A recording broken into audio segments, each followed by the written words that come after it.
vybrala túto tému, pretože mindset alebo myseľ je veľmi dôležitá pre podnikateľov, teda aj pre všeobecne pre ľudí, ale najmä pre podnikateľov. Prečo? Pretože platí jeden zákon. Na čo myslíte, to si prinášate. Pokiaľ myslíte na negatívne veci, budete dostávať negatívne veci. Prečo vlastne človek myslí na negatívne veci? Je to dané z evolučného hľadiska, pretože náš mozog hľadá neustále nebezpečenstva a má skôr tendenciu, pokiaľ niečo nerobíme s mysľou, ísť do toho negatívneho.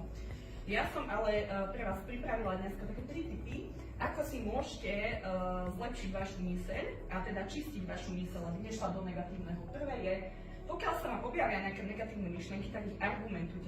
Skúste sa s nimi ako keby tak trošku že pohádať, by sa dalo povedať. Uvediem príklad, napríklad rozmýšľam o tom, že pôjdem na zahraničné trhy, hej, a hneď ma napadajú pochybnosti, budem mi to kupovať, ten trh zahraničný a tak ďalej, hej, takže sa s tým viem pekne pohádať, hej, že prečo, veď mám kvalitné služby, mám marketingový tým a tak.